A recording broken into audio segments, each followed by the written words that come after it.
ജനങ്ങൾ അവിടെ അനുഭവത്തിൽ നിന്ന് അവർ പ്രഖ്യാപിക്കുമ്പോൾ അത് ചികഞ്ഞ് മാറ്റിയെടുത്തിട്ടാണ് നമ്മൾ നിങ്ങളോട് പൊതുവായിട്ട് പറയണത്.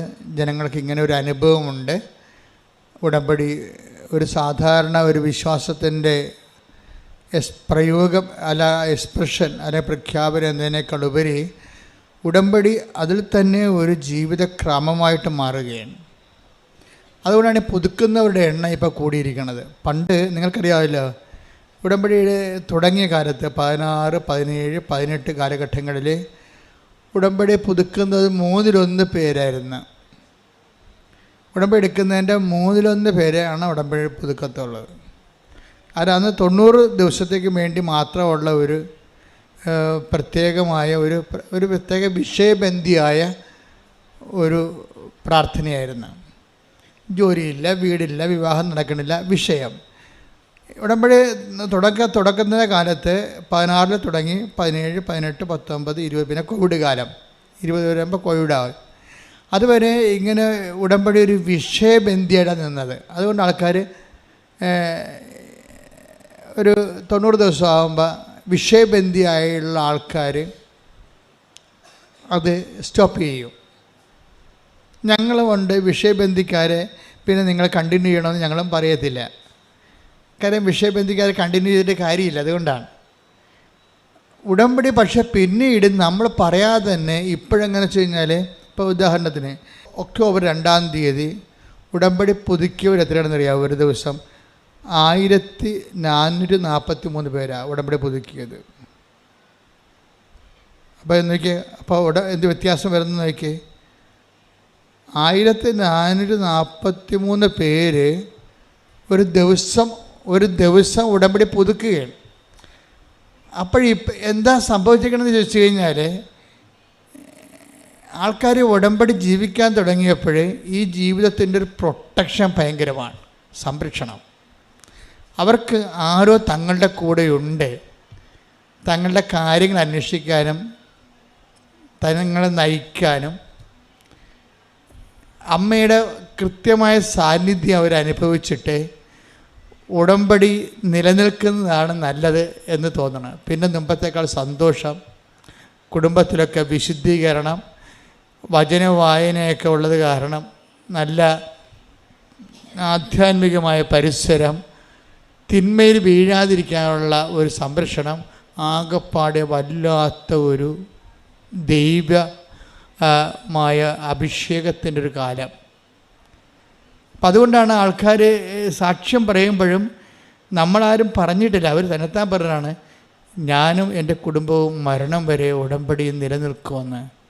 കാര്യത്തിൽ ഉടമ്പടിയുടെ ഒരു സംരക്ഷണവും, അതുപോലെ തന്നെ ഏത് മേഖലയിൽ ചെന്നാലും ഏത് നമുക്ക് സഹായിക്കാൻ പറ്റാത്ത സ്ഥലത്ത് ചെന്നാലും ദൈവത്തിൻ്റെ ഒരു ഇടപെടൽ നമുക്ക് വ്യക്തമാവും. അവിടെ നമുക്ക് ചിലവൊന്നുമില്ല. ആകപ്പാടുള്ള ചിലവെന്ന് പറയണത്, ഉടമ്പടി നമുക്കുള്ള ഒരു ചിലവെന്ന് പറഞ്ഞാൽ എന്താ? വളരെ സൂക്ഷ്മതയുള്ള ഒരു ചിലവെന്ന് പറഞ്ഞാൽ ഞാൻ നോക്കിയിട്ട് വിശ്വസ്തതയിൽ വെള്ളം ചേരുന്നുണ്ടോ അത് മാത്രം നോക്കിയാൽ മതി, വേറെ ഒന്നുമില്ല. സിമ്പിളാണ്. മൊത്തം ഉടമ്പടി നമ്മൾ പഠിക്കുമ്പോഴും ആൾക്കാരെ എല്ലാ ദിവസവും ഞാൻ കാണുമ്പോഴും എനിക്ക് മനസ്സിലാകണത് ഉടമ്പടി സിമ്പിളായിട്ട് കൈകാര്യം ചെയ്യാം. നമ്മൾ ശ്രദ്ധിക്കേണ്ട ഒരു പോയിൻ്റേ ഉള്ളൂ ഉടമ്പടിയിൽ ശ്രദ്ധിക്കേണ്ട. എന്താണ്? വിശ്വസ്തതയിൽ വെള്ളം ചേർക്കുന്നുണ്ടോ എന്ന് നോക്കിയാൽ മതി. കാര്യം ഇത് കോവനൻ്റ് ആയത് കാരണം, ഉടമ്പടി ആയ കാരണം നമുക്ക് വേണ്ടത് വിശ്വാസത്തെക്കാൾ ഉപരി എന്താണ്? പെർസ്വേറിങ് ഫെയ്ത്താണ് വേണ്ടത്. ഫെയ്ത്ത്, നമ്മൾ സാധാരണ മനുഷ്യർക്ക് ഫെയ്ത്ത് മതി.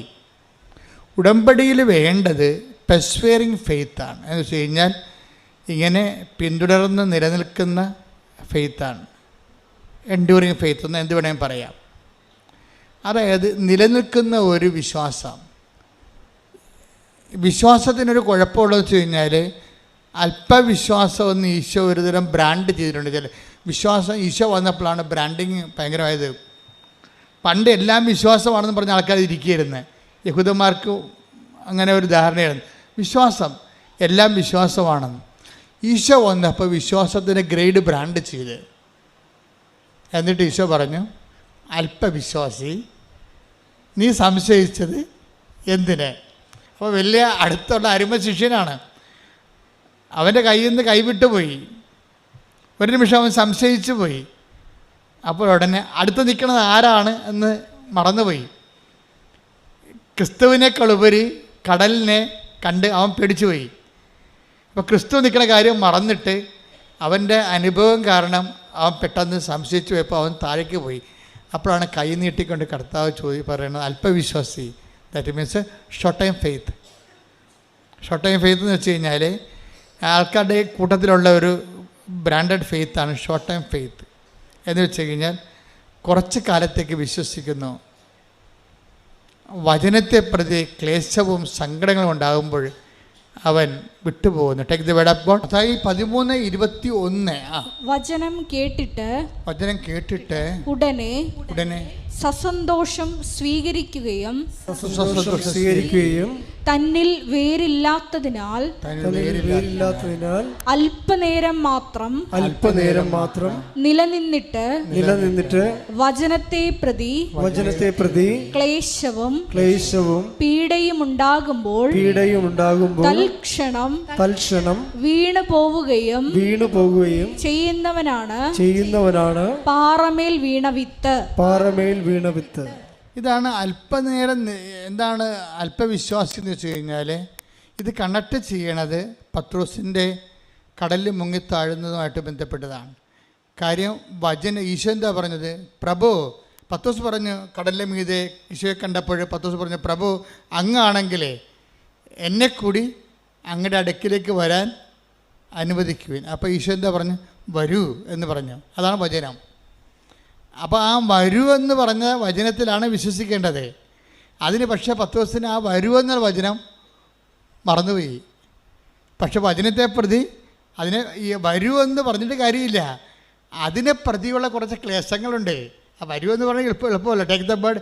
പത്രോസ് അവനോട് പറഞ്ഞു, കർത്താവേ അങ്ങാണെങ്കിൽ ഞാൻ ജലത്തിനു മീതെ കൂടി അങ്ങയുടെ അടുത്തേക്ക് വരാൻ കൽപ്പിക്കുക.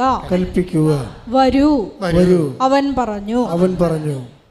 അപ്പം വരൂ എന്നാണ് അവൻ പറഞ്ഞിരിക്കുന്നത്. പക്ഷെ വരൂ എന്ന് പറഞ്ഞാൽ പിന്നെ ചെല്ലേണ്ട കാര്യം ആരുടേതാണ്? നമ്മുടേതാണ്. അതത്ര ഈസി അല്ല.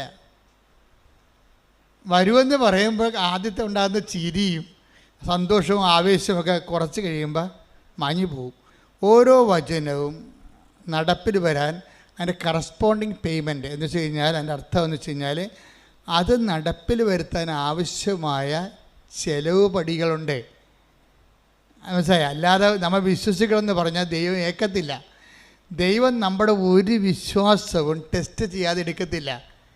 ഈ കളികളെ കൃത്യമായിട്ട് മനസ്സിലായില്ലെങ്കിൽ നമ്മുടെ ഈ പാരമ്പര്യ വിശ്വാസം കൊണ്ടിരിക്കും, ഒരു പണിയും നടക്കത്തില്ല. ദൈവത്തിൻ്റെ സ്വഭാവം നമ്മൾ എന്ത് കാലെ പിടിച്ച് പറഞ്ഞാലും ദൈവം പറയും, ഓക്കെ പറയണതെല്ലാം ഞാൻ കേട്ടു, പക്ഷേ ടെസ്റ്റ് ചെയ്യാനുണ്ട്. എല്ലാം പത്തോസിനെ വരെ പറയും ടെസ്റ്റ് ചെയ്യാനുണ്ട്. നീ പറയണ കാര്യം സത്യമാണോ എന്ന് എനിക്ക് ടെസ്റ്റ് ചെയ്യണമെന്ന് പറയും. അതുകൊണ്ട് വരുമെന്ന് പറയും. പിന്നെ വരുമെന്ന് പറയുമ്പോൾ നമ്മൾ കുണങ്ങി ചാടി അങ്ങോട്ട് ചെല്ലും. കുറച്ച് കഴിയുമ്പോൾ ടെസ്റ്റ് വരും. എന്താണ്? പത്തോസ് കടലിൽ നോക്കും, കാലും നനയും. അപ്പോൾ താഴേക്ക് കർത്താവിനെ മാറ്റിയിട്ട് കടലിനായിട്ട് നോക്കുമ്പോൾ യു എന്ന് അങ്ങോട്ട് എടുക്കും. അതായത് കർത്താവിനെ നോക്കിപ്പോയ ആളാണ് പെട്ടെന്ന് പകച്ചു പോകും. ഈ പെട്ടെന്ന് പകച്ചു പോണതല്ല, പെട്ടെന്ന് പകച്ചു പോണ അനുഭവങ്ങൾ ദൈവം തരും. മനസ്സിലായില്ലേ? അത് നമ്മളെപ്പോഴും ശ്രദ്ധിക്കണം. പെട്ടെന്ന് പകച്ചു പോണതല്ല, പെട്ടെന്ന് നമുക്ക് പകച്ചു പോകുന്ന രീതിയിലുള്ള അനുഭവങ്ങൾ ദൈവം തരും. ഇപ്പോൾ ഭർത്താവിൻ്റെ കള്ളുകുടി മാറാൻ പ്രാർത്ഥിച്ച്, അല്ലെങ്കിൽ അയാളുടെ സംശയ രോഗം മാറാൻ വേണ്ടി പ്രാർത്ഥിച്ചു. അപ്പോൾ 2 ദിവസം അയാളുടെ സംശയം മാറി. അപ്പോൾ ദൈവമേ ഉടമ്പടി നേരത്തെ പോകേണ്ടതായിരുന്നു എന്നൊക്കെ പറയും. കുറച്ച് കഴിയുമ്പോൾ അയാൾക്ക് പണ്ട് പത്രക്കാരനെ മാത്രമേ സംശയം ഉണ്ടായിരുന്നുള്ളൂ, ഇപ്പോൾ ഇൻസ്റ്റാൾമെൻറ്റുകാരനെ കൂടി സംശയമായി. അതാണ് പ്രശ്നം. ഒരാഴ്ച പുള്ളിക്ക് കുഴപ്പമൊന്നുമില്ലായിരുന്നു. പത്രക്കാരനെ മാത്രം പുള്ളിക്ക് പണ്ട് സംശയം ഉണ്ടായിരുന്നു. ഉടമ്പടി എടുത്തപ്പോൾ ഇൻസ്റ്റാൾമെൻറ്റുകാരനെ കൂടി സംശയമായി. പകച്ചുപോയി നമ്മൾ പെട്ടെന്ന്. അപ്പോൾ എന്ത് ചെയ്യും? ഓ, ഇനിയിപ്പോൾ നീലത്തിരി കത്തിച്ചിട്ട് എന്ത് കാര്യം, പച്ചത്തിരി കത്തിച്ചിട്ട് എന്ത് കാര്യം? കണ്ട സംഭവത്തിൽ പേയ്മെൻറ്റ് വിരണ കണ്ടില്ലേ? ഇതിൻ്റെ ഉടമ്പടി വഴികളിലുള്ള പേയ്മെൻറ്റ് നോക്കണം. അത് ഇതിനകത്ത് നമ്മൾ എന്ത് വിശ്വസിക്കണമെന്ന് പറഞ്ഞാലും നമ്മുടെ അപ്പനേക്കും അമ്മയേക്കും മക്കളും എല്ലാവരും ഏക്കും. പക്ഷേ ദൈവം മാത്രം ഏക്കത്തില്ല. ടെസ്റ്റ് ഉണ്ടെന്ന് പറയും. ഇത് ടെസ്റ്റെന്ന് പറഞ്ഞ വിശ്വാസമാണോ? ഇത് മരണം വരെ ടെസ്റ്റുകളുണ്ടാകും. അതാണ് ഈശോ പറഞ്ഞ പ്രലോഭനങ്ങൾ ഉണ്ടാവേണ്ടതാണ്. 18:7 എടുത്ത് മത്തായി സുവിശേഷം ശ്രദ്ധിക്കട്ടെ. ഹല്ലേലൂയ ഹല്ലേലൂയ ഹല്ലേലൂയ യേശുവേ നന്ദി, യേശുവേ സ്തുതി. ഹല്ലേലൂയ ഹല്ലേലൂയ ഹല്ലേലൂയ. മത്തായി 18:7 പ്രലോഭനങ്ങൾ നിമിത്തം ലോകത്തിന് ദുരിതം. ദുരിതമാണല്ല, പ്രലോഭനങ്ങൾ ഉണ്ടാകേണ്ടതാണ്. മാറ്റാൻ പറ്റത്തില്ല. പ്രലോഭനങ്ങൾ നിമിത്തം ലോകത്തിന് എന്ന് പറഞ്ഞ പ്രലോഭനങ്ങൾ നിമിത്തം ലോകത്തിന് ദുരിതം. അല്ല, പ്രലോഭനം നല്ലതല്ല, ദുരിതം തന്നെയാണ്. അതിതുപോലെ ഇടയ്ക്കിടെ നമ്മൾ അപ്രതീക്ഷിതമായിട്ട് നമ്മൾ വിചാരിക്കുമ്പോൾ, ഉടമ്പടി എടുക്കുമ്പോൾ, ഉടമ്പടി ജീവിക്കുമ്പോൾ നമ്മൾ പ്രതീക്ഷിക്കുന്ന ഒരു പ്രതീക്ഷ ഉണ്ടല്ലോ, ഈ പ്രതീക്ഷ ചില സമയത്ത് നേരെ കടകവിരുദ്ധമായിട്ട് സംഭവിക്കും. ഇതാണ് പ്രലോഭനം എന്ന് പറയുന്നത്. പ്രലോഭന നിമിത്തം എന്താ സംഭവിക്കണത്? ലോകത്തിന് നമുക്ക് ദുരിതം. അതാ ഒന്ന് പറഞ്ഞേ, പ്രലോഭനങ്ങൾ നിമിത്തം ലോകത്തിന് ദുരിതം. പ്രലോഭനങ്ങൾ ഉണ്ടാകേണ്ടതാണ്. അയ്യോ, ഇത് കണ്ട, ഇത് ഇൻഡിസ്പെൻസിബിൾ ആണ്. അതായത് അച്ഛനായാലും കത്തനായാലും കപ്പേരായാലും കർദിനാളായാലും സംഭവം മാറ്റാൻ പറ്റത്തില്ല. എന്താ കാര്യം? ഇതുള്ളതാണ്. ഇതിൻ്റെ ഈ ഫെയ്ത്ത് പാക്കേജിൻ്റെ കൂടെ ഉള്ളതാണ് ടെസ്റ്റ്. പ്രലോഭനം എന്നൊരു ടെസ്റ്റ്. കാര്യം നമ്മളുടെ വിശ്വാസം എന്ന് പറഞ്ഞാൽ ടെസ്റ്റ് ചെയ്യട്ടെന്ന് പറയുന്നത്, ടെസ്റ്റ് ചെയ്യാതെ എടുക്കത്തില്ല. അതിന് ചിലപ്പോൾ അതിനെ പറ്റിയിട്ടുള്ള ടെസ്റ്റ് ചെയ്യാൻ പറ്റിയിട്ടുള്ള പല തരത്തിലുള്ള ഗെയിംസ് തരും നമ്മൾ ടെസ്റ്റ് ചെയ്യാൻ പറ്റിയ, അല്ലെങ്കിൽ പ്രോബ്ലംസ് തരും. നമുക്ക് അധ്യാത്മം വരുമ്പോൾ അത് പ്രോബ്ലമാണ് വരണത്. പ്രശ്നങ്ങൾ തരും ടെസ്റ്റ് ചെയ്യാൻ പറ്റിയ. ഈ പ്രശ്നത്തിൽ ഇപ്പം ഈ ദിവസങ്ങളിലൊരു സാക്ഷ്യം ഉണ്ടായി. ഒരു കായംകുളത്തുകാരാണ് സാക്ഷ്യം പറഞ്ഞിരിക്കുന്നത്.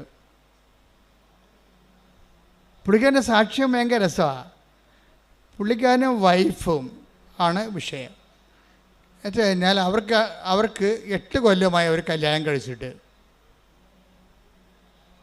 ഇതുവരെക്കും മക്കളില്ല. ഞാൻ കത്തോലിക്കനൊക്കെയാണ്, പക്ഷേ എനിക്ക് വിശ്വാസമൊന്നുമില്ല എന്ന് പറയും. എന്തൊരു കഷ്ടമാണല്ലേ, എന്തൊരു കഷ്ടമെന്ന് വെച്ചാൽ വല്ലാത്ത കഷ്ടമാണ്. ദൈവം എല്ലാ സംവിധാനവും വിശ്വാസത്തിന് കൊടുത്തിട്ടും കോടികളും മുടക്കി അച്ഛന്മാരെയും പള്ളികളെയും എല്ലാം സ്ഥാപിച്ചിട്ടും കുറേ ആൾക്കാർക്ക് വിശ്വാസമില്ലെന്ന് പറഞ്ഞാൽ അത് അയാളുടെ മാത്രം ഫോൾട്ടാണ്, ദൈവത്തിൻ്റെ അല്ല. ദൈവം എല്ലാ സാഹചര്യവും ഉണ്ടാക്കിയിട്ടുണ്ട്. അയാളുടെ സാഹചര്യത്തിനും വേണ്ടിയോ അല്ലെങ്കിൽ മറ്റുള്ള മുമ്പിൽ കേമത്വം നടിക്കാനോ അത് സ്വന്തമായിട്ട് എടുത്തിട്ടുള്ള കാര്യങ്ങളാണത്. അതിനകത്ത് ആർക്കും പങ്കില്ല. കാര്യം ദൈവം ഇപ്പം ഞങ്ങളെപ്പോലെയുള്ള ഒരു ഫുൾ ടൈമേഴ്സാണ്. ഒരു സഭയിലും കാണത്തില്ല ഫുൾ ടൈമേഴ്സ്. കാത്തലിക് പ്രീസ്റ്റ് ഞങ്ങൾ ഫുൾ ടൈമേഴ്സാണ്, സിസ്റ്റേഴ്സും ഫുൾ ടൈമറാണ്. ഈ ഒരു വിശ്വാസത്തിന് വേണ്ടി ജീവിതം വീട്ടിൽ നിന്ന് ഇറങ്ങി പോകുന്ന ആൾക്കാരാണ്. വീട്ടിൽ നിന്ന് ഇറങ്ങി ഒരു ജന്മം മൊത്തം പോയി പഠിച്ച് തിരിച്ച് നിങ്ങളടുത്ത് വരുമ്പോൾ സഭയുടെ ചിട്ടവട്ടങ്ങൾ ബിഷപ്പൊക്കെ എന്നാ പറയണമെന്ന് കേട്ടിട്ട് അതനുസരിച്ച് അനുദിനം ജീവിക്കുന്ന ആൾക്കാരാണ്. ഞങ്ങളുടെ ഇടയിൽ ആർക്കെങ്കിലുമൊക്കെ എന്തെങ്കിലും ഷോർട്ട് കമ്മീസ് വല്ലപ്പോൾ ഉണ്ട്. അത് 100-ൽ 1 ആൾക്കാർ, 1000-ൽ 1 ആൾക്കാരുണ്ടാവും. അത് കുറച്ച് കഴിയുമ്പോൾ അവർ തിരുത്തും. അത് മനുഷ്യന്മാരായ ചിലപ്പോൾ തെറ്റൊക്കെ വരും, അതൊക്കെ തിരുത്തും. പക്ഷേ എന്നാലും ആ ലൈഫ് കമ്മിറ്റ്മെൻ്റ് എന്ന് പറയുന്നത് നിങ്ങൾക്കറിയാമല്ലോ. ഒരു സ്ഥലത്ത് ഒരു ജീവിത രീതി ഒരാഴ്ച 1 മാസം നമ്മൾ അനുവർത്തിക്കുമ്പോൾ തന്നെ മനസ്സിലാവും എന്ത് പാടാണെന്ന്. അപ്പോൾ ഇത്രയും സംവിധാനങ്ങൾ ദൈവം നിങ്ങൾക്ക് ഉണ്ടാക്കി ഇട്ടിട്ട് അവനൊരു വിശ്വാസത്തിൻ്റെ കുടുംബത്തിൽ ജനിച്ചിട്ട് അവന് വിശ്വാസമില്ല എന്ന് പറഞ്ഞാൽ അത് അയാളുടെ മാത്രം ഉത്തരവാദിത്വമാണ്, വേറെ ആരും എൻ്റെ അടുത്ത് ബാധകമല്ല. പുള്ളി അതിന് പറഞ്ഞ ന്യായം എന്ന് വെച്ച് കഴിഞ്ഞാൽ പുള്ളി പറഞ്ഞ ഇതാണ്, എനിക്ക് ശാസ്ത്രമാണ് വിശ്വാസം എന്നാണ്, ദൈവമല്ല. ഞാൻ എല്ലാം ശാസ്ത്രത്തിനെയാണ് അടിസ്ഥാനപ്പെടുത്തിയിരിക്കുന്നത്. അതുകൊണ്ട് ഇങ്ങനെയുള്ള സ്ഥലത്തൊക്കെ വരുമ്പോൾ ഞാൻ എന്ത് ചെയ്യുന്നറിയാമോ, ഈ തിരക്ക് കണ്ടിട്ട് അവളുടെ തലക്ക് അസുഖമായിട്ടാണ് അവളെ എന്നെ വലിച്ചുകൊണ്ട് ഇവിടെ കൊണ്ടുവന്നത്.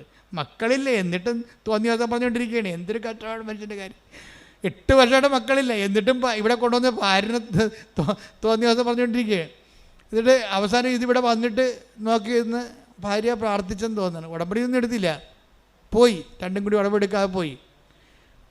ഇവൾ ഈ തിരക്കിൽ ഈ ഭാര്യയെ ഭർത്താവിനെ ഈ തിരക്കിലോട്ട് കൊണ്ടുവന്ന കാരണം അവൾ പറയണേ, ഞാൻ ഓട്ടോറിക്ഷ പോലും പിടിക്കാതെ അവളെ നടത്തിച്ചു കൊണ്ടുപോയെന്ന് ഇവിടെ കലൂർ വരെ. അതെല്ലാം കഴിഞ്ഞ് വീട്ടിൽ പോയി കഴിഞ്ഞിട്ടും മക്കളെ വേണമെന്നുള്ള ആഗ്രഹം ഭാര്യയ്ക്കുണ്ട്. ഭാര്യയ്ക്ക് വിശ്വാസമുണ്ട് അവളെ. പക്ഷേ ഈ മനുഷ്യനെ വിശ്വാസമില്ലാത്ത ആളെ ചുവന്നുകൊണ്ട് പോയാൽ വിശ്വാസം ഉള്ളവരുടെ വിശ്വാസം കൂടി പോകും. അത് കാരണം അവളെന്ത് ചെയ്യുന്നറിയാമോ, ഈ മനുഷ്യനെ ഇട്ടും ഒരു അനുഭവം കിട്ടിയല്ല, അത് കാരണം ഒളിച്ചും പാത്തും അവിടെ നിന്ന് ഉണ്ടയിട്ട് വീട്ടിൽ നിന്ന്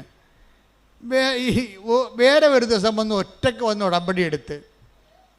അപ്പോൾ അവൾക്ക് പേയ്മെൻ്റ് ആയില്ല. അതാണ് ഞാൻ പേയ്മെൻ്റ് എന്ന് പറയണത്.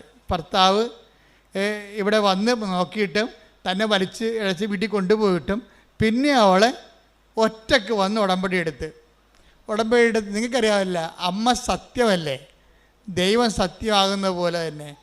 അതുകൊണ്ട് ഇതെല്ലാം കാണുന്ന ദൈവമില്ലേ, അവൾ അത്രയും പേയ്മെൻ്റ് അവിടെ നടത്തിയിട്ടുണ്ടെന്ന് മനസ്സിലായില്ലേ.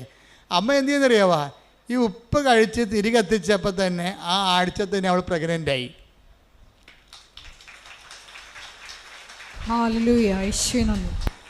ആഴ്ച പ്രഗ്നൻ്റായി. അപ്പം ഭർത്താവിന് വിശ്വാസമായി. കാര്യം എന്താണ്, ഇയാൾ ശാസ്ത്രം പറഞ്ഞിരുന്നിട്ട് IVF പല പരിപാടിയൊക്കെ ചെയ്തില്ല അങ്ങേര്, എന്നിട്ട് ഒന്നും നടന്നില്ലല്ലോ. അവസാനം ഇവിടെ അമ്മയുടെ അടുത്ത് വന്നപ്പോൾ ഒറ്റ വരവിന് ഒരാഴ്ച കൊണ്ട് തന്നെ അവൾ പ്രഗ്നൻ്റായി. ആ കുട്ടിയെ കിട്ടിയപ്പോൾ തന്നെ അയാൾക്ക് ഭയങ്കര സന്തോഷമായി.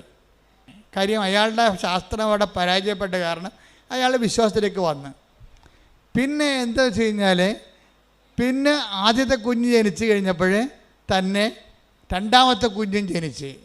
അപ്പം അതിന് മറ്റേത് മുല കൂടി മാറിയില്ലെങ്കിൽ പോലും അവർ അഡ്ജസ്റ്റ് ചെയ്ത് രണ്ടാമത്തെ കുഞ്ഞിനെയും കൂടി എടുത്ത്.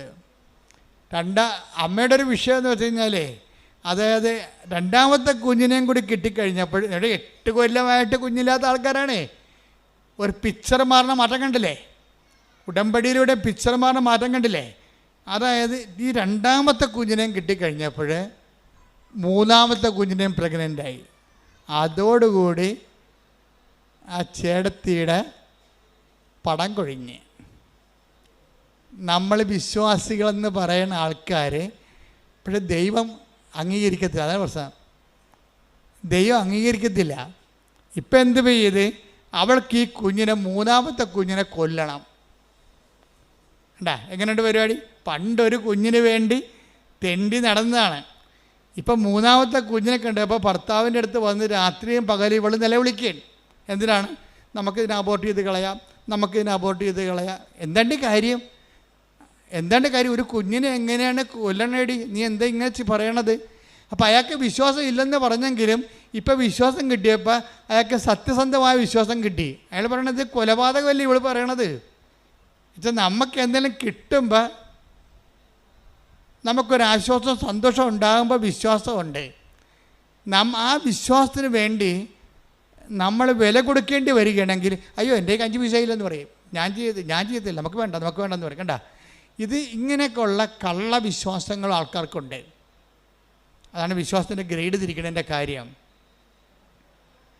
വലിയ വിശ്വാസം, ചെറിയ വിശ്വാസം എന്നൊക്കെ ഈശോ പറയത്തില്ലേ. അതിൻ്റെ കാര്യം അല്പവിശ്വാസമുണ്ട്, ചെറിയ വിശ്വാസമുണ്ട്, വലിയ വിശ്വാസമുണ്ട്. അപ്പോൾ ഈ വിശ്വാസത്തിന് പേയ്മെൻറ്റ് കൊടുക്കണ അനുസരിച്ചാണ് വിശ്വാസം വലുതാകണത്. ദൈവം എപ്പോഴും നോക്കണത് വലിയ വിശ്വാസം എന്നാണ് പറയണതെന്നുണ്ടെങ്കിലും അതെന്താ ട്രൂ ഫെയ്ത്ത് എന്നാണ് ഉദ്ദേശിക്കുന്നത്. സത്യവിശ്വാസം എന്ന് വെച്ചാൽ ടെസ്റ്റഡ് ഫെയ്ത്താണ് സത്യവിശ്വാസം, അന്ന് കള്ളൻ അല്ല. ഇപ്പം ഇവൾക്ക് വിശ്വാസം ഒരു ടെസ്റ്റ് കൊടുത്തിരിക്കുകയാണ്. ഇവൾ എന്തുകൊണ്ടാണ് രാത്രിയും പകലും ഉറക്കവുമില്ല, ഊണുമില്ല, ഇവൾക്ക് ഡിപ്രഷനായി. പ്രഗ്നൻ്റുമാണ്, ഇവൾ ഡിപ്രഷനുമാണ്.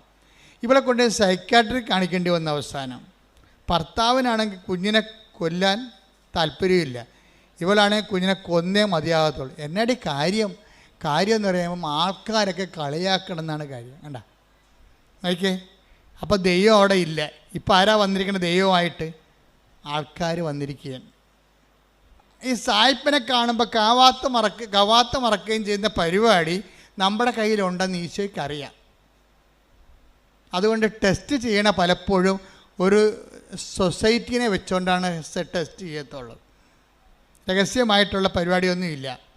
രഹസ്യത്തിൽ അനുഗ്രഹം അടിച്ചു മാറ്റിയിട്ട് സാക്ഷ്യം പറയാൻ പോകാമെന്ന് പറഞ്ഞിരിക്കല്ലേ, പോകത്തില്ല. ഓന്തോടിയ വെയിൽ വരെ, ചെമ്മീൻ ചാടിയ ചട്ടി വരെ നീ തിരിച്ചു വരേണ്ടി വരും. ദൈവത്തിനെ പറ്റിച്ചിട്ട് അനുഗ്രഹം അടിച്ചു മാറ്റിയിട്ട് ആരോടും അറിയാതെ തൻ്റെ കേമത്തോണെന്ന് പറഞ്ഞുകൊണ്ടിരുന്ന എൻ്റെ പൊന്നു മകനെ മകളെ, ഇവിടെ തന്നെ നീ വരേണ്ടി വരും. വന്നു കഴിഞ്ഞാൽ ഒറ്റ നടക്കി സംഭവം പോകത്തില്ല. എന്താ കാര്യം? നീ ഫ്രോഡാണെന്ന് ദൈവത്തിന് ആദ്യമേ മനസ്സിലായതാണ്. ഒരിക്കൽ നമ്മളോർക്കുക, നിങ്ങൾക്ക് ഭർത്താവിനെ പറ്റിക്കാം, നാട്ടുകാരെ പറ്റിക്കാം, അയൽവാസികളെ പറ്റിക്കാം.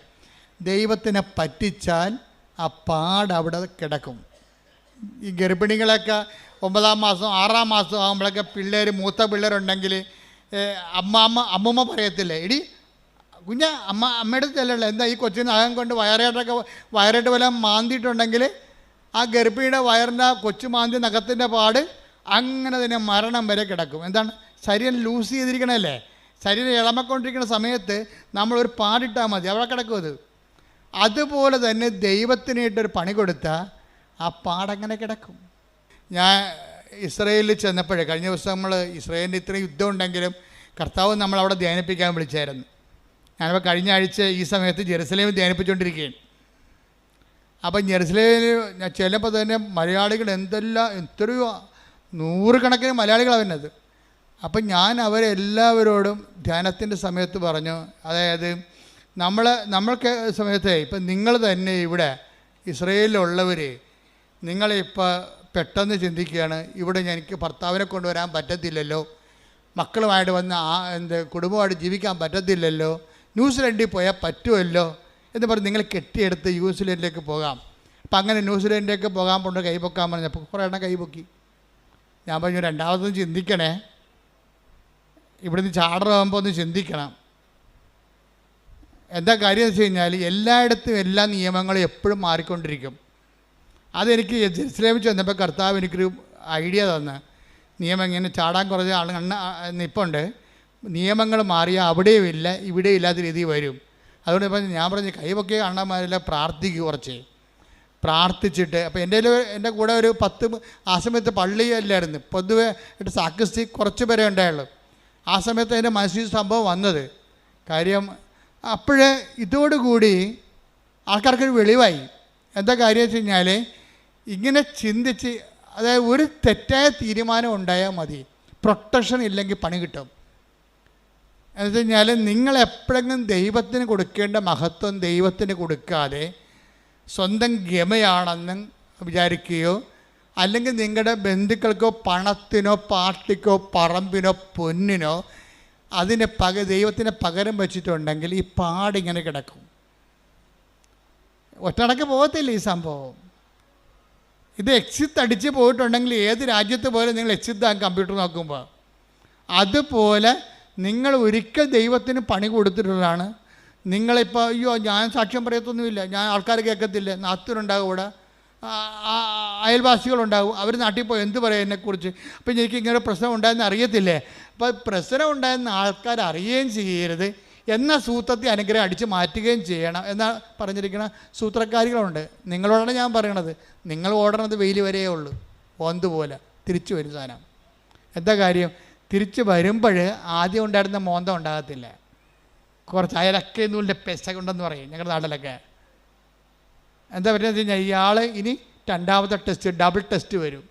നീ ഫേക്കാണെന്ന് മനസ്സിലാക്കിയ സ്ഥിതിക്ക് പിന്നെ 2 ടെസ്റ്റ് ആവും. ആൾക്കാർക്ക് എന്നാ പ്രശ്നം എന്നറിയാമോ?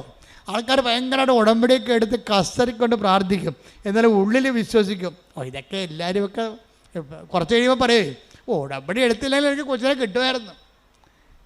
ഇതൊക്കെ ദൈവത്തിന് അറിയാവേ. നീ മനസ്സിൽ വിചാരിക്കണത് തന്നെ. Take the bed up.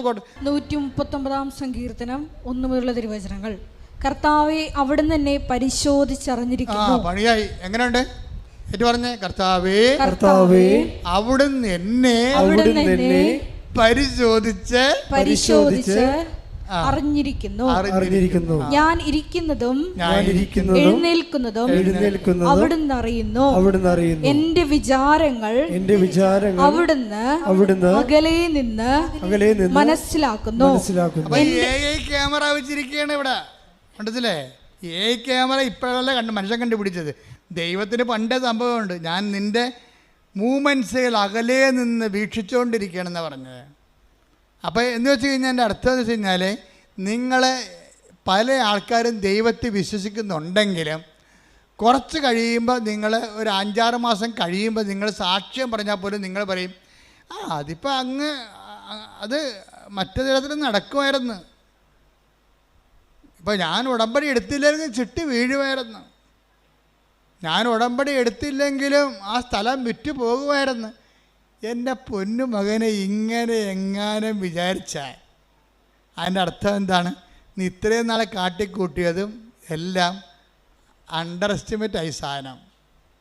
ഇനി ഏത് കാലത്ത് നിനക്ക് ദൈവത്തിൻ്റെ അടുത്ത് വരാൻ പറ്റും? പല സമയത്ത് നീ ഞെളിഞ്ഞു നിന്ന് കർത്താവിൻ്റെ മുമ്പിൽ പറഞ്ഞതാണ്, ദൈവമാണ് എന്നെ സഹായിച്ചതെന്ന്. ഇതിൽ ആ പ്രാർത്ഥനയുടെ കെട്ട് വിട്ടപ്പോൾ നീ തനി നിറം കാണിക്കും. അതിപ്പോൾ അല്ലെങ്കിൽ ഞാൻ ജയിക്കുമായിരുന്നു, ഞാൻ കുറേ കഷ്ടപ്പെട്ടതല്ലേ. അതായത് ഒരിക്കലും നിങ്ങൾക്ക് പറ്റിക്കുന്ന അബദ്ധം എന്തറിയാവോ? സാക്ഷ്യം പറയുന്നവന് 10 മാർക്ക്.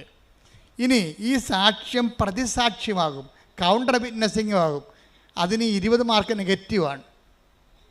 എന്താ കാര്യം?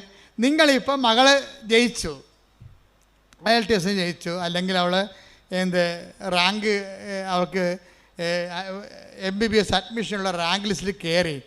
ഇപ്പം നിങ്ങൾ പറയും, ഞങ്ങൾ ഉടമ്പടി എടുത്തു, പത്രം കൊടുത്തു, പിന്നെ അവിടെ കൊണ്ട് ഉപ്പിട്ട് പ്രാർത്ഥിച്ചു, ദൈവം ഞങ്ങളെ സഹായിച്ചു എന്ന് പറയും. ഇപ്പം പറയും.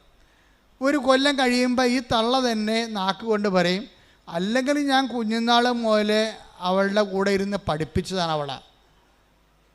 ഞങ്ങളൊരു കാറ്റക്കിസത്തിന് പോലും വിടാതെ തന്നെ പഠിപ്പിച്ചിരിക്കണത്. അത് നമുക്കറിയാം. അതൊക്കെ തന്നെ അപ്പം തന്നെ കൗണ്ടായിപ്പോയി. പിന്നെ ഈ സാധനം ഇനി നാളെ പോയി ദൈവത്തിനെ മറന്ന് അമ്മ ഈ മകളെ പഠിപ്പിച്ചിരിക്കണ കാരണം ഇവൾ ആരെങ്കിലും വിശ്വാസം നടക്കാത്തവനെ ലൈൻ അടിച്ചിട്ട് അവസാനം വിശുദ്ധിയില്ലാത്ത വിശ്വാസമില്ലാത്ത കുഞ്ഞിനെ പ്രസവിക്കും. അതെന്താ? ഈ അമ്മ വരുത്തി വെച്ചിരിക്കുന്ന സംഭവമാണ് ഇതെല്ലാം. ദൈവത്തെ മറന്ന് മക്കളെ കാറ്റക്കിസത്തിന് പോലും വിടാതെ 1ാം സ്ഥാനം പഠനത്തിന് കൊടുത്ത് ഉണ്ടാക്കലാണ് കാണിച്ചിരിക്കണത്. ഒന്നും ഉറങ്ങിയാൽ നേരം വിളിക്കത്തില്ല. ദൈവത്തിൻ്റെ മുമ്പിലാണ് നിങ്ങൾ കളിക്കണമെങ്കിൽ നിങ്ങളെപ്പോഴും വിചാരിക്കണം എന്താണ്?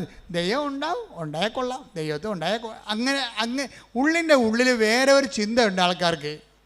ഇത്രയും നാൾ ഞാൻ കണ്ട ആൾക്കാർക്കെല്ലാം അവർക്ക് ഒരു പ്രൈമറി ആയിട്ട് നമ്മളെയൊക്കെ ബോധ്യപ്പെടുത്താൻ വേണ്ടിയുള്ള ഒരു മനുഷ്യൻ, നമ്മളെയൊക്കെ ബോധ്യപ്പെടുത്താൻ വേണ്ടി വിശ്വാസത്തിൻ്റെ ഒരു കച്ച കെട്ടിയ ഒരു മനുഷ്യൻ, ഒരു വിശ്വാസത്തിന് മുഖം മൂടി അണിഞ്ഞൊരു മനുഷ്യൻ.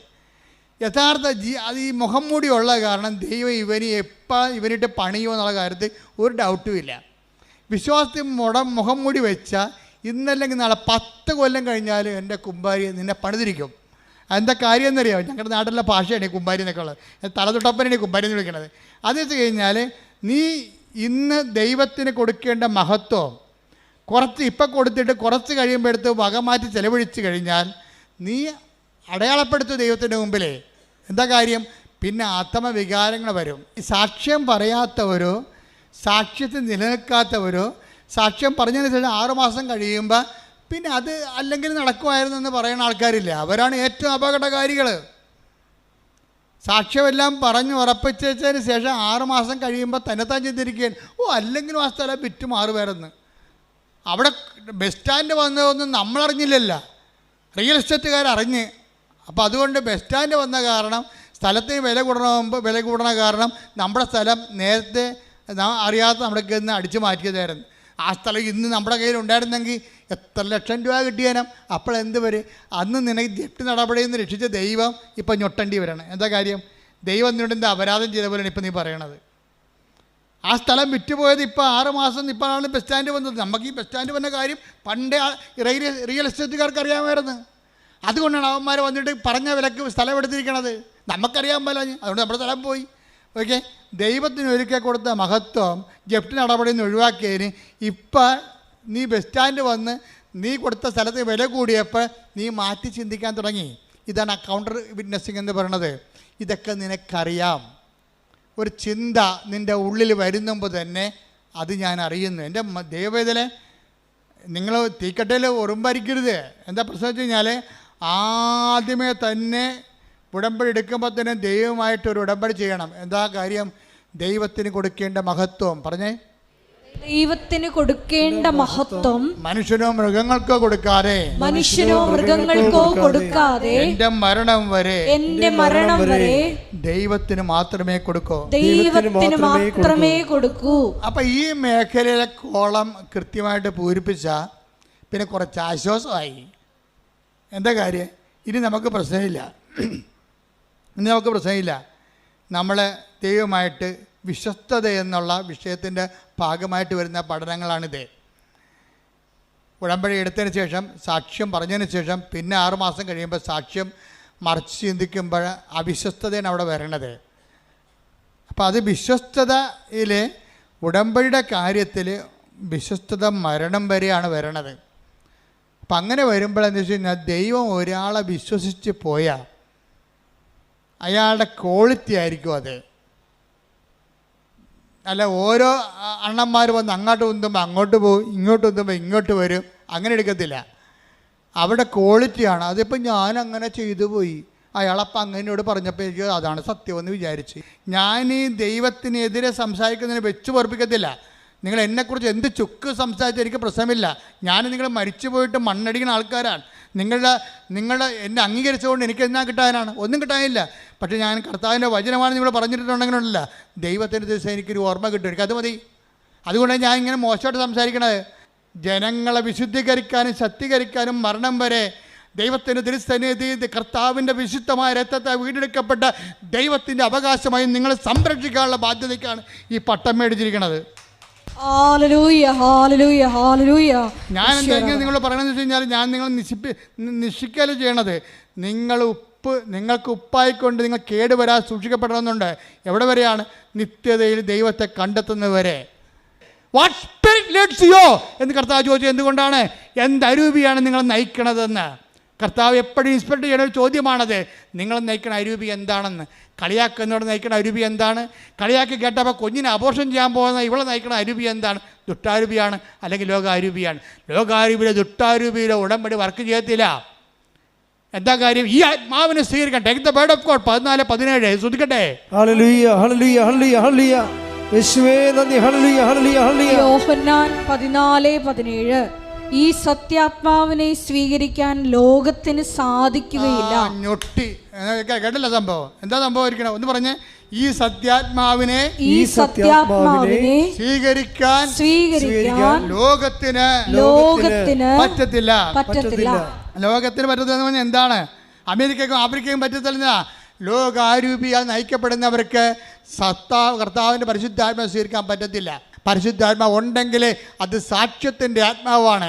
കർത്താവിൻ്റെ മനുഷ്യരുടെ മുമ്പിൽ എന്നെ ഏറ്റുപറയുന്നവനെ 10:32 എടുത്ത് 10:32 മനുഷ്യരുടെ മുമ്പിൽ എന്നെ ഏറ്റുപറയുന്നവനെ എന്റെ സ്വർഗ്ഗസ്ഥനായ പിതാവിന്റെ മുമ്പിൽ ഞാനും ഏറ്റുപറയും. അപ്പൊ ഏറ്റുപറയുന്ന ആത്മാവ് എന്താണ്? പരിശുദ്ധാത്മാവാണ്. കർത്താവിൻ്റെ പരിശുദ്ധാത്മാവിന് ഏറ്റുപറയാത്തൊരു ആത്മാവാണ് നിനക്കുള്ളതെങ്കിൽ അത് ലോകത്തിൻ്റെ ആത്മാവാണ്. ലോകത്തിൻ്റെ ആത്മാവിൻ്റെ ആരാധ്യ പുരുഷൻ ആരാണ്?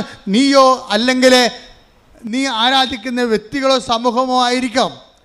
നിന്റെ കർത്താവായ ദൈവം ഞാനാകുന്നു, ഞാനല്ലാതെ മറ്റൊരു ദൈവം നിനക്കുണ്ടാവരുതെന്ന് പറയുമ്പോൾ ഈ മറ്റൊരു ദൈവത്തിൻ്റെ ഉള്ളിൽ ഈ മറ്റു മനുഷ്യരും സമൂഹം ഉണ്ടാകുന്നുണ്ട്, അതിൽ പാർട്ടി ഉണ്ടാകുന്നുണ്ട്, അതിൽ നിന്റെ സുഹൃത്തുക്കൾ ഉണ്ടാകുന്നുണ്ട്, നിൻ്റെ കൂട്ടുകാരുണ്ടായിരുന്ന അവരെന്ത് വിചാരിക്കുന്ന നാട്ടുകാരെന്ത് പറയുമെന്ന് നീ പറയുന്നുണ്ടെങ്കിൽ എൻ്റെ ദൈവ പൈതലെ നീ ജീവിക്കുന്നത് ലോകാരൂപിയാലാണ്. ലോകാരൂപിയെ നയിക്കപ്പെടുന്നവർക്ക് ദൈവത്തിൻ്റെ ആത്മാവിനെ സ്വീകരിക്കാൻ സാധ്യമല്ലെന്നാണ് 14:17 പറയുന്നുണ്ടെങ്കിൽ ആരാണ് ദൈവത്തിൻ്റെ ആത്മാവ് നയിക്കപ്പെടുന്നത്? അത് റോമ 8:14 എടുത്ത് ശ്രദ്ധിക്കട്ടെ. ഹല്ലേലൂയ ഹല്ലേലൂയ ഹല്ലേലൂയ ഹല്ലേലൂയ യേശുവേ നന്ദി. ഹല്ലേലൂയ ഹല്ലേലൂയ ഹല്ലേലൂയ. റോമ 8:14 ദൈവാത്മാവിനാൽ പറഞ്ഞ ദൈവാത്മാവിനാൽ നയിക്കപ്പെടുന്നവരെല്ലാം ദൈവത്തിന്റെ പുത്രന്മാരാണ്. ഒന്നിന് പറയുക, ദൈവാത്മാവിനാൽ നയിക്കപ്പെടുന്നവരെല്ലാം ദൈവത്തിന്റെ പുത്രന്മാരാണ്. എന്റെ ദൈവ പൈതലിനുള്ളത് അധികാരമാണ്, ദൈവ പൈതലിനുള്ളത് ശക്തിയാണ്. ശക്തിയും അധികാരം ലഭിക്കുമ്പോഴാണ് ഇങ്ങനെയുള്ള തിന്മകളുടെ മേൽ നമുക്ക് ആധിപത്യം ഉണ്ടാകാൻ പറ്റുന്നത്. അപ്പം നമ്മുടെ ഉടമ്പടിയുടെ ആത്യന്തികമായ ലക്ഷ്യമെന്താണ്? ദൈവാത്മാവ് നയിക്കപ്പെടുക, ദൈവത്തിൻ്റെ മക്കളാകുക, ദൈവത്തിൻ്റെ മക്കളായിക്കൊണ്ട് ദൈവമക്കളുടെ അധികാരം നേടുക, കഴിവ് നേടുക. അതല്ലേ യോഹന്നാൻ 1:12 എടുത്ത് ശ്രുതികടലിയ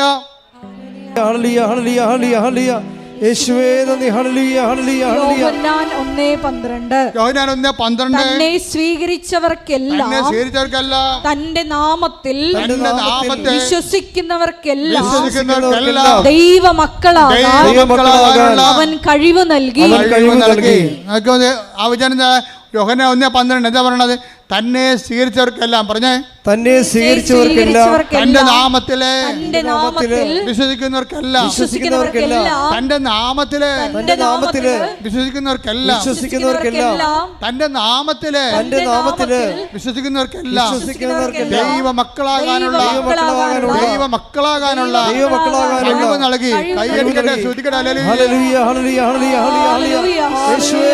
ശൈലേ, എന്താ പറഞ്ഞിരിക്കണത്?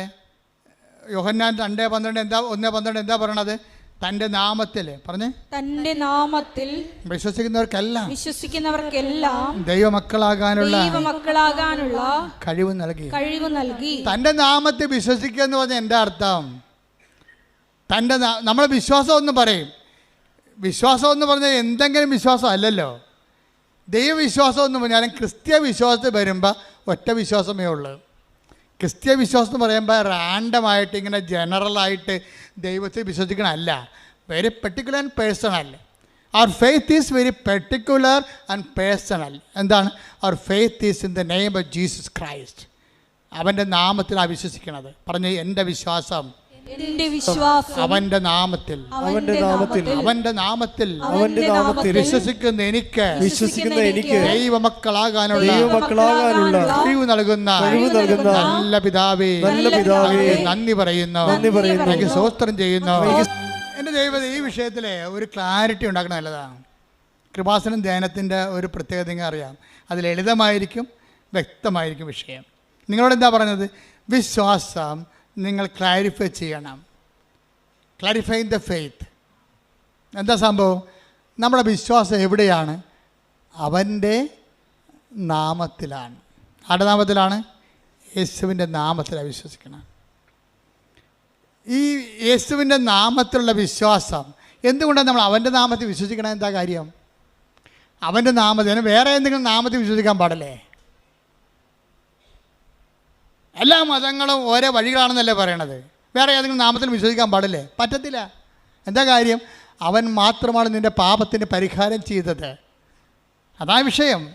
അവൻ്റെ നാമത്തിൽ അവൻ പ്രകൃത്യാ ദൈവമായിരിക്കവേ, പറഞ്ഞേ, അവൻ പ്രകൃത്യ ദൈവമായിരിക്കവേ ദൈവത്തോടുള്ള സമാനത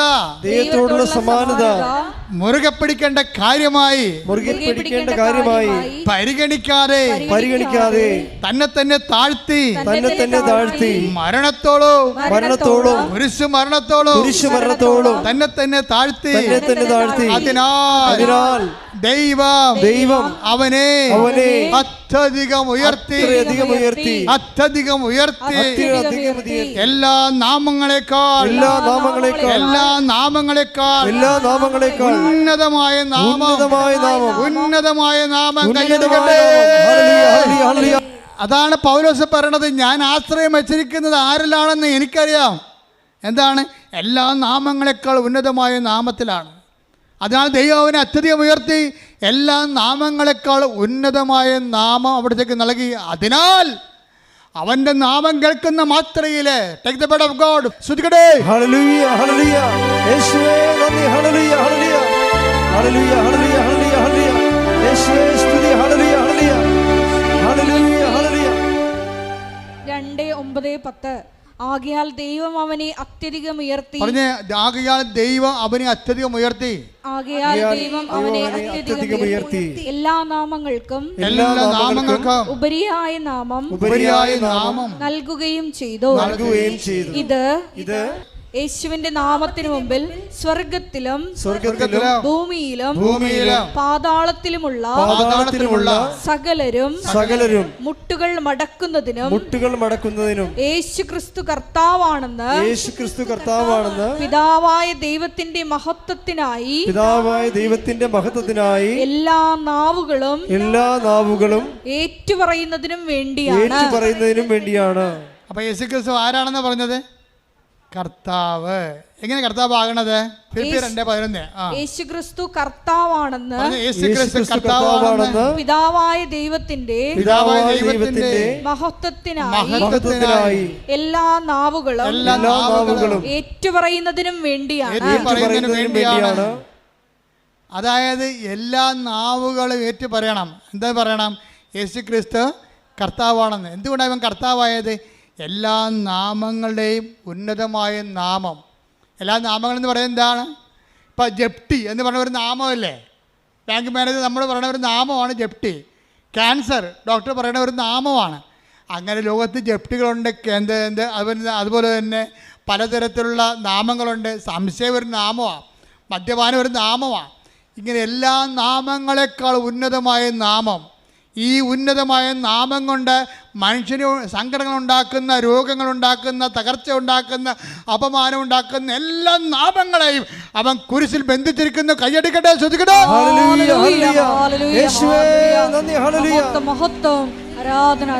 അപ്പൊ നിങ്ങൾക്കൊരു സങ്കടം ഉണ്ടാകുമ്പോൾ, നിങ്ങൾക്ക് രോഗം ഉണ്ടാകുമ്പോഴേ നിങ്ങൾ എന്താ പറയണത്? യേശുവേ, യേശുവേ, എൻ്റെ കർത്താവേ, എൻ്റെ ദൈവമേ. ഏറ്റവും ശക്തമായ ഒരു സുഹൃദൈവമാണ്. എന്താണ്? എൻ്റെ കർത്താവേ, യേശുവേ, എൻ്റെ ദൈവമേ. എൻ്റെ കർത്താവേ, യേശുവേ, എൻ്റെ ദൈവമേ എന്ന് വെച്ചതിൻ്റെ അർത്ഥം എന്താണ്? ഈ നാമത്തിൻ്റെ അപ്പുറത്ത് വേറെ ഒരു നാമവുമില്ലെന്ന് ഞാൻ പ്രഖ്യാപിക്കുന്നു. അനുഭവത്തിൽ ഈ അനുഭവങ്ങൾ തരണം എന്തിനാ? നിങ്ങളെ ഉയർത്താൻ വേണ്ടിയാണ്, അല്ല താഴ്ത്താൻ വേണ്ടിയല്ല. ഈ അനുഭവങ്ങളുടെ മെക്കാനിസം പഠിക്കണം. ഓരോ അനുഭവങ്ങളും തരണം എന്തിനാണ്? നിങ്ങളെ ഉയർത്താൻ വേണ്ടിയാണ്. പല ആൾക്കാരും അനുഭവം കൊണ്ട് താഴ്ന്നു പോവുകയാണ്. അതെന്താ കാര്യം? യേശു ക്രിസ്തുവിനെ സ്വീകരിച്ചില്ലെങ്കിൽ അനുഭവങ്ങൾ കൊണ്ട് താഴ്ന്നു പോകാൻ സാധ്യതയുണ്ട്. അനുഭവങ്ങൾ എന്താണ്? അനുഭവങ്ങളിലൂടെയാണ് അവൻ ഓരോരുത്തർക്കും ഓരോ കാലം നൽകുന്നു. Take the word of God. അപ്പോസ്തലപ്രവർത്തനങ്ങൾ 17:26.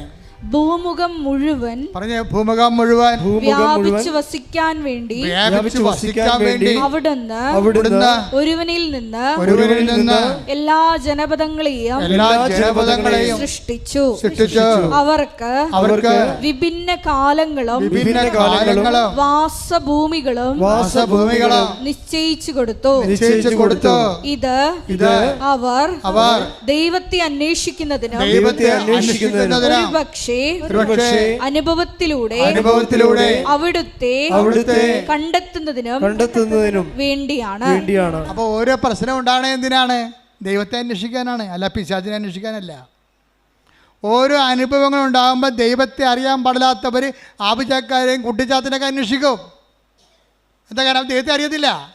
ഓരോ അനുഭവങ്ങൾ ഉണ്ടാകണേ എന്തിനാണ്? ഓരോ സങ്കടങ്ങളും പ്രശ്നങ്ങളും ഉണ്ടാകണേ എന്തിനാണ്? നിങ്ങൾ അത് ദൈവത്തെ അന്വേഷിക്കാനും അന്വേഷിച്ച് അവിടുത്തെ കണ്ടെത്താനും വേണ്ടിയാണ്. പക്ഷേ ദൈവത്തെ അറിയാൻ പാടില്ലാത്തവർ പല പല ക്രിയകൾ ചെയ്തുകൊണ്ട് നടക്കും. അതുകൊണ്ടാണ് ബൈബിൾ പറയണത്, നിങ്ങൾ ദൈവത്തെ അന്വേഷിക്കണത് എന്താണ്? അന്വേഷിച്ചെത്തുമ്പോൾ നിങ്ങൾ എന്താ മനസ്സിലാകണത്? യേശു കർത്താവാണെന്ന് പ്രഖ്യാപിക്കും. നിങ്ങൾ എന്താ കാര്യം? എല്ലാ നാമങ്ങളെക്കാൾ ഉന്നതമായ നാമമുള്ളവനാണ് കർത്താവ്. അങ്ങനെ യേശു കർത്താവാണെന്ന് എന്ത് ചെയ്യണം? അധരം കൊണ്ടേറ്റ് പറയണം. മനസ്സിലായില്ലേ? ദൈവനെ മരിച്ചവർ ഉയർപ്പിച്ചെന്ന് ഹൃദയത്തിലെ വിശ്വസിക്കണം. അപ്പോഴാണ് രക്ഷ ക്രിസ്തുവിനെ പ്രാപിക്കുന്നത്. മനസ്സിലായില്ലേ? ക്രിസ്തുവിനെ ഓരോ വിഷയത്തെ പ്രാപിക്കാൻ പറ്റും. നിങ്ങളുടെ ജീവിത മണ്ഡലങ്ങളെ പ്രാപിച്ചാൽ അതിനെ ബ്ലെസ്സിങ് എന്ന് പറയും. ക്രിസ്തുവിനെ നിങ്ങളുടെ ശരീരത്തെ പ്രാപിച്ചാൽ അതിനെ ഹീലിംഗ് എന്ന് പറയും. ക്രിസ്തുവിനെ നിങ്ങൾ ആത്മാവിൽ പ്രാപിച്ചാൽ അതിനെ നിത്യരക്ഷയ്ക്ക് വേണ്ടിയുള്ള കൃപയെന്ന് പറയും. കാര്യം എന്താണ്? ക്രിസ്തു എല്ലാമാണ്, എല്ലാവരിലുമാണ്. കൊളോസ്യസ് 3:11 കൈയടിച്ച് സ്തുതിക്കട്ടെ. ഹല്ലേലൂയ, ഹല്ലേലൂയ, ഹല്ലേലൂയ, ഹല്ലേലൂയ, ഹല്ലേലൂയ. യേശുവേ നന്ദി. ഹല്ലേലൂയ, ഹല്ലേലൂയ, ഹല്ലേലൂയ, ഹല്ലേലൂയ. കൊളോസ്സോസ് 3:11 ക്രിസ്തു എല്ലാമാണ്, ക്രിസ്തു എല്ലാമാണ്, ക്രിസ്തു എല്ലാമാണ്, എല്ലാവരിലുമാണ്, എല്ലാവരിലുമാണ്. അപ്പോൾ ഇവിടുത്തെ കാത്തലിക്സ് അല്ലാത്തവരും ക്രിസ്ത്യൻസ് അല്ലാത്തവരും ഒന്നും വിഷമിക്കേണ്ട കാര്യമില്ല. നിങ്ങളുടെ കണ്ണീരിൻ്റെ കാലത്ത് നിങ്ങൾ കർത്താവിനെയാണ് വിളിക്കണത്. എല്ലാ വിഷയത്തിൻ്റെയും നാമത്തിൻ്റെയും അതിനാഥനായ കർത്താവിനെ വിളിക്കണമെന്നുണ്ടെങ്കിൽ അത് സത്യസന്ധമായിരിക്കണമെന്ന് മാത്രമേ ഉള്ളൂ. ക്രിസ്തുവിനേക്കാൾ ഉപരി, എന്നെക്കാൾ ഉപരി സ്വന്തം വീട്ടുകാരെയോ നാട്ടുകാരെയോ ബന്ധുക്കളെയോ സ്വന്തപ്പെട്ടവരെയോ സ്നേഹിക്കുന്നവൻ ഐ ഡോണ്ട് വാണ്ട്, എനിക്ക് ആവശ്യമില്ലെന്ന് ഈശോ പറഞ്ഞത്. Take the blood of God. സ്തുതിക്കട്ടെ. ഹല്ലേലൂയ, ഹല്ലേലൂയ, ഹല്ലേലൂയ, ഹല്ലേലൂയ, ഹല്ലേലൂയ. യേശുവേ നന്ദി. ഹല്ലേലൂയ, ഹല്ലേലൂയ. മത്തായി 10:37 എന്നേക്കാൾ അധികം, പറഞ്ഞ എന്നേക്കാൾ അധികം, പിതാവിനെയോ മാതാവിനെയോ സ്നേഹിക്കുന്നവൻ എനിക്ക് യോഗ്യനല്ല. എന്നേക്കാൾ അധികം പുത്രനെയോ പുത്രിയെയോ സ്നേഹിക്കുന്നവനും എനിക്ക് യോഗ്യനല്ല. സ്വന്തം കുരിശെടുത്ത് എന്നെ അനുഗമിക്കാത്തവൻ എനിക്ക് യോഗ്യനല്ല. ഒരു വിഷയം അതിൽ തന്നെ കുരിശല്ല. ക്രിസ്തുവിനെ മാറ്റിക്കൊണ്ടാക്കുന്ന വിഷയത്തെ സമീപിക്കുമ്പോഴാണ് അത് കുരിശാകണത്. അതൊരു ബ്ലെസ്സിങ് ആണ്. മൂന്നാമത്തെ ഭർത്താവ്, വിശ്വാസമില്ലാത്ത ഭർത്താവിന് വിശ്വാസം കിട്ടിയപ്പോഴേ അയാൾ അത് ബ്ലെസ്സിങ് ആയിട്ടാണ് കണ്ടത്.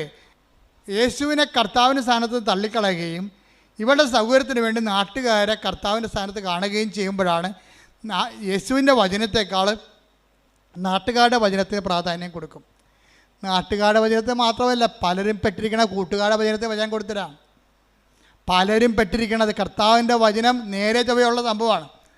നിങ്ങളുടെ കയ്യിൽ ഉടായ്പുണ്ടെങ്കിൽ മാത്രമേ കൂട്ടുകാരുടെ വചനത്തിന് പ്രാധാന്യം കൊടുക്കുകയുള്ളൂ. എനിക്ക് ഏറ്റവും പേടി ആൻറ്റിമാരെയാണെന്ന് ഞാൻ എപ്പോഴും പറയും. എല്ലാ പ്രസംഗത്തിലും പറയും ആൻറ്റിമാരെ. കാര്യം ഞാൻ അനുഭവിച്ചിട്ടുള്ളൊരു ജന്മമാണത്. നിങ്ങളുടെ പല മക്കളും വഴിതെറ്റിപ്പോയതിൻ്റെ പിന്നിൽ ഈ ആൻറ്റിമാരുടെ കൈയുണ്ട്. അവർ വഴിപിഴപ്പിച്ചിട്ടാണ്. അവർ നല്ല വാക്ക് ഒരു ശാസനം കൊടുക്കുന്ന ആൻറ്റിമാരില്ലെന്നല്ല പറയണത്. പലപ്പോഴും നിങ്ങളുടെ ശമ്പളമോ നിങ്ങളുടെ ഈ അവിടെ നിന്ന് യൂറോപ്പിൽ അവിടെയൊക്കെ വരുമ്പോൾ ഉണ്ടാകുന്ന അല്ലെങ്കിൽ നിങ്ങളുടെ നാട്ടിലെ ശമ്പളത്തിൽ നിന്ന് എന്തെങ്കിലുമൊക്കെ നക്കാപ്പിച്ച കിട്ടി വളരണ ആൻറ്റിമാരും കൂട്ടുകാരും ഒക്കെ ആയിരിക്കും നിങ്ങളെ ദൈവത്തിൽ നിന്ന് അകറ്റണത്. ഒരുവൻ്റെ ശത്രു അവൻ്റെ കുടുംബത്തിൽ തന്നെയെന്ന് കർത്താവ് പറഞ്ഞു. അതുകൊണ്ടാണ്. ശ്രുതിക്കട്ടെ. ഹല്ലേലൂയ. Take the word of God. മത്തായി 10:36 സ്വന്തം കുടുംബത്തിൽപ്പെട്ടവർ തന്നെയായിരിക്കും ഒരുവൻ്റെ ശത്രുക്കൾ. ക്രിസ്തുവിനെ നമ്മൾ അകറ്റിക്കളയുന്ന ആൾക്കാരുടെ പേരാണ് എന്താണ്? ശത്രു. അവൻ ആരായിരിക്കും? മിക്കവാറും നിങ്ങളുടെ കുടുംബത്തിൽ തന്നെയായിരിക്കും. നിങ്ങളുടെ കുടുംബത്തിൽ തന്നെയായിരിക്കും. അപ്പോൾ നിങ്ങളെന്താ ചെയ്യണം? എല്ലാ കാര്യങ്ങൾക്കും കർത്താവിൻ്റെ വചനങ്ങളുണ്ട്. ഇല്ലെങ്കിൽ അതിൻ്റെ സത്യാവസ്ഥ ആ ഒരു സാഹചര്യത്തിൽ നിങ്ങൾ എന്താണ് ചെയ്യേണ്ടതെന്ന് പറയാൻ വേണ്ടി ഞങ്ങളെപ്പോലുള്ളവർ അഭിഷേകം ചെയ്ത് വെച്ചിട്ടുണ്ട്. ഇപ്പോൾ 2 ഉടമ്പടിയൊക്കെ കഴിഞ്ഞിട്ട് 1 ഉടമ്പടി കഴിഞ്ഞിട്ടുമ്പോൾ ചില ആൾക്കാർ പോകത്തില്ല. പ്രാർത്ഥിച്ച് വിട്ടാലും പോകത്തില്ല. നിനക്കിടിയാണെങ്കിൽ ഞാൻ പറഞ്ഞു എന്തടി അച്ഛാ അതെ ഇത് അവസാനത്തെ പരീക്ഷ ഞാൻ എഴുതണ വേണ്ടെന്നൊന്ന് പറയണം. ഞാൻ 5 എണ്ണം എഴുതി, കാശ് ഇത്രയും പോയി, 47,000 രൂപ അല്ല 4 ലക്ഷം രൂപ പോയി. ഇനി ഒരു പരീക്ഷ കൂടിയാണ്, കാശും വിട്ട് തരത്തില്ല, ഞാൻ എഴുതണ വേണ്ടെന്ന് പറയണം. അപ്പോൾ ഞാൻ അവർക്ക് തട്ടുതടിച്ച് പറഞ്ഞ് നീ എഴുതടി എന്ന് പറയും. എന്താ കാര്യം? അത് അധികാരമാണ്. ഞാനത് പറയുന്നത് എന്താണ്? കർത്താവിലാണ് പറയണത്. പിന്നെ എൻ്റെ റിസ്ക് ആർക്കാണ്? കർത്താവിലാണ്. ഞാനും അവളും കർത്താവിൽ വിശ്വസിക്കുന്നു.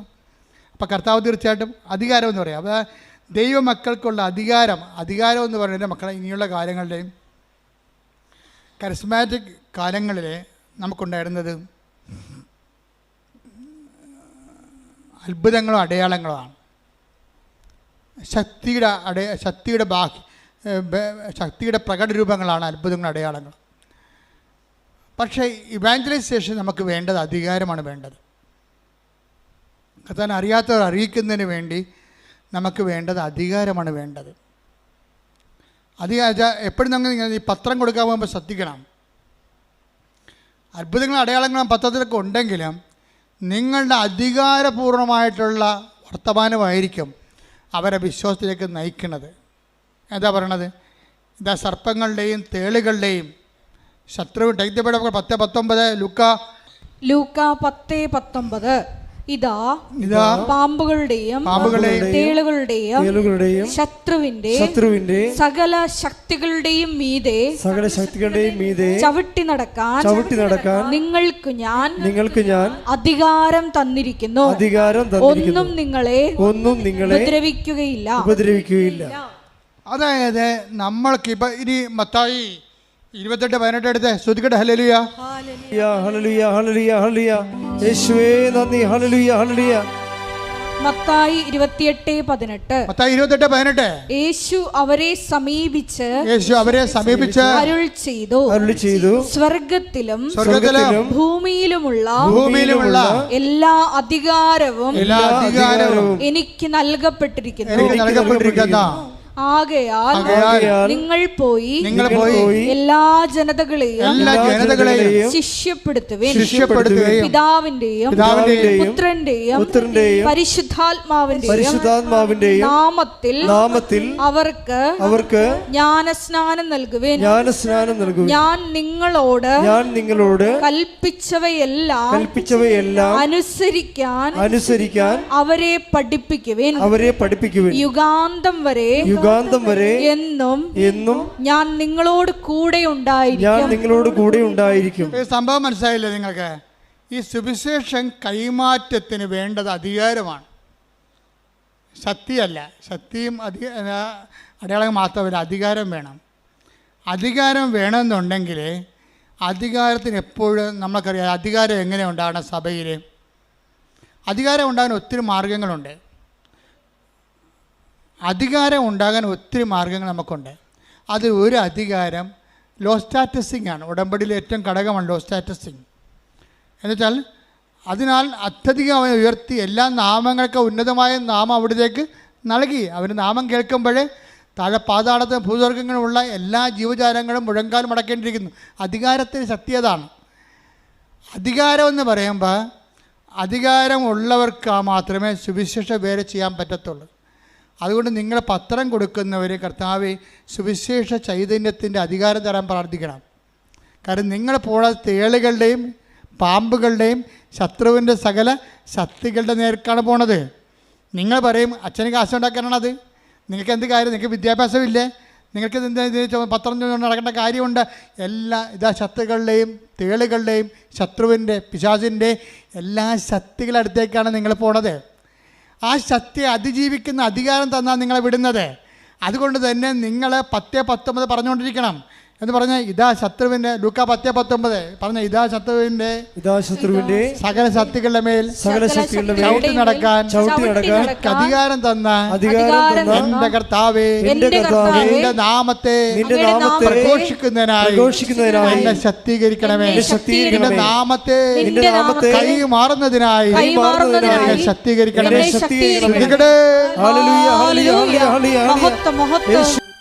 അത് ഉടമ്പടിയിലാണ് മത്തായിയുടെ സുവിശേഷം അവസാനിക്കണത്. മത്തായിയുടെ സുവിശേഷം 18 എടുത്ത് 28-18 അങ്ങോട്ട് വായിച്ചൊന്നുകൂടി. അവരെ സമീപിച്ച് അരുൾ ചെയ്തു, സ്വർഗത്തിലും ഭൂമിയിലുമുള്ള എല്ലാ അധികാരവും എനിക്ക് നൽകപ്പെട്ടിരിക്കുന്നു. അടുത്ത വാചനം. ആകയാൽ നിങ്ങൾ പോയി എല്ലാ ജനതകളെയും ശിഷ്യപ്പെടുത്തുവിൻ. പിതാവിന്റെയും പുത്രന്റെയും പരിശുദ്ധാത്മാവിന്റെയും നാമത്തിൽ അവർക്ക് ജ്ഞാനസ്നാനം നൽകുവിൻ. ഞാൻ നിങ്ങളോട് കൽപ്പിച്ചവയെല്ലാം അനുസരിക്കാൻ അവരെ പഠിപ്പിക്കുവിൻ. യുഗാന്തം വരെ എന്നും ഞാൻ നിങ്ങളോട് കൂടെ ഉണ്ടായിരിക്കും. അതാണ് 28:20. എന്താണ്? ഞാൻ നിങ്ങളോട് പറഞ്ഞേ. ഞാൻ നിങ്ങളോട് കൽപ്പിച്ചവയെല്ലാം അനുഷ്ഠിക്കുവാൻ അവരെ അഭ്യസിക്കുവേൻ. അതാണ് ഞാൻ പറഞ്ഞതുപോലെ അവൻ പറഞ്ഞതുപോലെ ചെയ്യുക. അതാണ് ഉടമ്പടി. ഉടമ്പടിയുടെ ഉദ്ദേശം എന്താണ്? അധികാരത്തോടുകൂടി കർത്താവിന് കൈമാറുകയും കർത്താവിൻ്റെ വചനം അനുസരിച്ചുകൊണ്ട് ജീവിക്കാൻ വേണ്ടി ഒരു ജനതയെ ഒരുക്കുകയും ചെയ്യുകയാണ്. അതിന് നെറ്റ് എഫക്റ്റ് എന്താണ്? യുഗാന്ത്യം വരെ ഞാൻ നിങ്ങളുടെ കൂടെ ഉണ്ടായിരിക്കും. ഉടമ്പടി പ്രസൻസ് അങ്ങനെ വരണത്. കർത്താവിൻ്റെ വചനം അനുസരിച്ച് ജീവിക്കുമ്പോൾ വാഗ്ദാനത്തിൻ്റെ ഭാഗമാണ് ദൈവത്തിൻ്റെ സാന്നിധ്യം. കൈയടിക്കട്ടെ, സ്തുതിക്കട്ടെ. ഹല്ലേലൂയ, ഹല്ലേലൂയ, ഹല്ലേലൂയ. പരിശുദ്ധ പരമ ദിവ്യകാരുണ്യത്തിന് എന്നേരവും ആരാധനയും സ്തുതിയും പുകഴ്ചയും ഉണ്ടായിരിക്കട്ടെ. ഭർത്താവ് ഇപ്പം എന്ത് ചെയ്യുന്നറിയാമോ? ഇവളെ അറിയിക്കാതെ, പണ്ട് ഇവള് ഭർത്താവിനെ അറിയിക്കാതെയാണ് ഒന്ന് ഉടമ്പടി എടുത്തത്. ഇപ്പോൾ ഭർത്താവ് ചിരിക്കണത് എന്താണ്? ഇവള് കുഞ്ഞിനെ കൊല്ലാൻ നടക്കണ കാരണം, അവൾ ഡിപ്രഷൻ അടിച്ചിരിക്കണ കാരണം ഭർത്താവ് അവളറിയിക്കാതെ വന്ന് സ്വന്തമായിട്ട് ഉടമ്പടി എടുത്ത്. ഒരു സ്റ്റോറി പോണ പോക്ക് കണ്ടില്ലേ? എന്ത് രസമാണ് കേൾക്കാൻ. എന്നിട്ട് ആ ഉടമ്പടി ഈ കുഞ്ഞിനെ പ്രൊട്ടക്റ്റ് ചെയ്യും. അവസാനം കുഞ്ഞിനെ പ്രസവിക്കും, 3ാമത്തെ കുഞ്ഞിനെ പ്രസവിക്കും. പ്രസവിച്ച് കഴിയുമ്പോൾ ഈ കുഞ്ഞിന് മൊത്തം മഞ്ഞ നിറവാണ്. ഇപ്പം കുഞ്ഞുങ്ങൾക്ക് 80% കുഞ്ഞുങ്ങൾക്ക് മഞ്ഞ നിറമുണ്ട്. ഇത് 80%, 90-97% മഞ്ഞ നിറവാണ്. അപ്പോൾ കുഞ്ഞിനെ ഉടനെ അവർ എമർജൻസി ആയിട്ട് വേറൊരു ഗവൺമെൻറ് ആശുപത്രിയിലേക്ക് ഷിഫ്റ്റ് ചെയ്യും. കൊച്ചിനെ അവിടെ കൊണ്ടുപോകുമ്പോൾ ഡോക്ടർ പറയും, 1 മിനിറ്റേ ഉള്ളൂ, നിങ്ങൾ എത്രയും വേഗം പോയി ബ്ലഡ് ബാങ്കിൽ നിന്ന് ബ്ലഡ് കൊണ്ടുവരണം. ഈ ബ്ലഡ് കയറ്റിയില്ലെങ്കിൽ കൊച്ചി ഇപ്പം മരിക്കുമെന്ന് പറയും. അപ്പോൾ ഈ മനുഷ്യൻ തീ പറഞ്ഞ് അവിടെ ആദ്യമായിട്ടാണ് അവിടെ ചെല്ലണത്. ആ ഗവൺമെൻറ് ആശുപത്രി കാണുന്ന ആദ്യമായിട്ട്. എവിടെയാണ് ബ്ലഡ് ബാങ്ക്, തിരിച്ച് കുഞ്ഞെ കിടക്കുന്ന തിയേറ്റർ എവിടെയാണ്, ഇതൊക്കെ എല്ലാം കൺഫ്യൂഷനാണ്. രാത്രി ഓടുകയാണ്. അപ്പോൾ ഓടുന്ന സമയത്ത് ഇവന് ബ്ലഡ് ബാങ്കിൽ നിന്ന് ബ്ലഡ് കിട്ടും. ഒരു ബ്ലഡ് കണ്ടെയ്നറിൽ ബ്ലഡ് കൊടുക്കും. ഈ ബ്ലഡും പിടിച്ചുകൊണ്ട് ഇവൻ ഓടുകയാണ്. പക്ഷേ എങ്ങോട്ട് ഓടണമെന്ന് അറിയത്തില്ല, തെക്കും വടക്കും അറിയാൻ പാടില്ല. അവിടെ ചെന്നൊരു സെക്യൂരിറ്റി ചോദിക്കുന്നത് ഈ ബ്ലഡ് എവിടെ കൊടുക്കേണ്ടതെന്ന് പറയുമ്പോൾ ബ്ലഡ് കൊടുക്കും. ഉടനെ ബ്ലഡ് കൊടുക്കുമ്പോൾ ഇവൻ്റെ ചിറ്റ, തങ്കച്ചിറ്റ എന്നാണ് അവൻ പറയണത്, തങ്കച്ചിറ്റ ഇരുട്ടത്ത് കൂടി വന്ന് വെച്ചും കൊന്ത കൊണ്ടുവന്ന് ഈ ബ്ലഡേ വെക്കും. കർത്താവേ ഈ രക്തം നിൻ്റെ രക്തമായി മാറട്ടെ. ഈ കാലത്ത് ആൾക്കാരുടെ വിശ്വാസം എന്ന് പറഞ്ഞാൽ എന്നാ വിശ്വാസമാണ്. തങ്കച്ചിറ്റ തടഞ്ഞെടുത്തിട്ട് പറയണേ, കർത്താവേ ഈ രക്തം നിൻ്റെ രക്തം, അവളുടെ പ്രാർത്ഥിക്കുന്ന കൊന്ത എടുത്ത് തിമ്മ വെച്ചിട്ട് രക്തത്തിൽ, കർത്താവേ ഈ രക്തം നിൻ്റെ രക്തമായി മാറട്ടെ, ഒറ്റ വാക്ക്. പിന്നെ ഇവൻ ഓടണം മുഴുവനും, കർത്താവേ നിൻ്റെ രക്തമാക്കണമേ. ഇത് കുഞ്ഞിൻ്റെ ശരീരത്തിൽ കയറുമ്പോൾ തന്നെ നിൻ്റെ രക്തമായിട്ട് കയറണമേ എന്നാണ്. അവൻ ഒരു കണക്കിന് സ്ഥലത്ത്, സെക്യൂരിറ്റി പറഞ്ഞ സ്ഥലത്ത് ചെന്ന് ചാടി ബ്ലഡ് കൊടുത്ത് ബ്ലഡ് കൊച്ചിന് കയറി. അതുപോലെ തന്നെ കൊച്ച് രക്ഷപ്പെട്ട്. അവൻ ആ സാക്ഷ്യത്തിൻ്റെ അവസാനം പറയേണ്ട സംഭവമുണ്ട്. എല്ലാം ശാസ്ത്രമാകാം, പക്ഷേ ശാസ്ത്രമല്ലാത്ത കാര്യങ്ങളുണ്ട്. എന്താ കാര്യം? ഈ 1 മിനിറ്റിനുള്ളിൽ ഈ രക്തം എനിക്ക് കിട്ടിയിട്ട് ഞാൻ ഈ രക്തവും കൂടെ കുഞ്ഞിൻ്റെ അടുത്ത് എത്തിയതിൽ ശാസ്ത്രമില്ല, അവിടെ ദൈവം മാത്രമേ ഉള്ളെന്ന്. അത് എനിക്ക് ഭയങ്കര ഞെട്ടിപ്പോയി. അവൻ എന്ത് കറക്റ്റായിട്ടാണ് ഞാൻ അനലൈസ് ചെയ്യണത്. 1 മിനിറ്റ് മാത്രമേ ഉള്ളെന്ന് പറഞ്ഞ സ്ഥലത്ത് ഈ രക്തം എടുത്തുകൊണ്ട് ആ 1 മിനിറ്റാണോ 2 മിനിറ്റാണോ 3 മിനിറ്റ് ആക്കേണ്ടത് ദൈവമാണ്. അവിടെ ശാസ്ത്രത്തിനൊന്നും ചെയ്യാനില്ല. ഇവിടെ കൊണ്ടുവന്ന് ഞാൻ കൊടുക്കും. ആ രക്തകത്ത് കയറുന്നവരെ ആ പറഞ്ഞ സമയത്ത് അവിടെ എത്തിക്കുന്നതിൽ ശാസ്ത്രമില്ല. അവിടെ എന്താണ്? വിശ്വാസം മാത്രമേ ഉള്ളൂ. അത് തങ്കച്ചെറ്റിയുടെ വിശ്വാസമാണ്. കർത്താവ് ഈ രക്തത്തെ നിൻ്റെ രക്തമായി മാറ്റണമേ എന്നുള്ളത്. അത് കയറുമ്പോഴാണ് കുഞ്ഞിൻ്റെ മഞ്ഞ നിറത്തിലിരുന്ന ശരീരം മുഴുവൻ ചുവന്നുകൊണ്ട് വരും. എന്താ കാര്യം? കർത്താവ് അതിനെ ആശീർവദിച്ചു, കുഞ്ഞിൻ്റെ ജീവനെ തിരിച്ചെടുക്കുകയാണ്. നിങ്ങളുടെ ഫെയ്ത്ത് ഗ്രാഫിലെ ഒടിയൻ ഗ്രാഫിൽ ഒത്തിരി ഒടിഞ്ഞൊടിഞ്ഞ് താഴേക്ക് പോയാൽ നിങ്ങൾ തോറ്റെന്നതിൻ്റെ അർത്ഥം. ഇടയ്ക്കൊക്കെ തിരിച്ച് ഒടിയാം, സ്വാഭാവികമാണ്. പക്ഷേ ഫെയ്ത്ത് ഗ്രാഫ് എപ്പോഴും വളരണമാണ്. വിശ്വാസത്തിൽ വളരുന്നില്ലെങ്കിൽ വിശ്വാസത്തിൽ തളരുന്നതാണ് അതിൻ്റെ കൗണ്ടെന്ന് പറയണത്. അതുകൊണ്ട് ആവശ്യമില്ലാതെ നിങ്ങളുടെ സൗകര്യം നോക്കിയിട്ട് മറ്റവരെന്ത് പറയും, വീട്ടുകാരെന്ത് പറയും, കൂട്ടുകാരെന്ത് പറയും, പാർട്ടിക്കാരെന്ത് പറയും, ഒരു മനുഷ്യൻ നോക്കരുത്. നിൻ്റെ കർത്താവ് എന്ത് പറയുന്നു അതനുസരിച്ച് ചെയ്യാനാണ് നീ ഉടമ്പടി എടുത്തിരിക്കുന്നത്. അത് നിന്നെ ഉയർത്തുകയും നിലനിർത്തുകയും ചെയ്യും. കാര്യം അവൻ്റെ നാമം എല്ലാ നാമങ്ങളെക്കാൾ ഉന്നതമായ നാമം. അവൻ്റെ നാമത്തിന് അറിയാത്തവർ അറിയിക്കാനും അറിഞ്ഞവരെ ആഴപ്പെടുത്താനും വേണ്ടി അഭിഷേകം മേടിച്ച ആളാണ് നീ എന്നുള്ള ബോധ്യം. ആ ബോധ്യം നിന്നെ ഊട്ടി ഉറപ്പിക്കാൻ വേണ്ടി ഇടയ്ക്കിടയ്ക്ക് കൊച്ചു കൊച്ചു പ്രശ്നങ്ങളുണ്ടാകും. അതെല്ലാം പ്രാർത്ഥനയും വിശ്വാസം കൈകാര്യം ചെയ്യാൻ കർത്താവ് നിന്നെ അനുഗ്രഹിക്കട്ടെ. സ്തുതിക്കട്ടെ.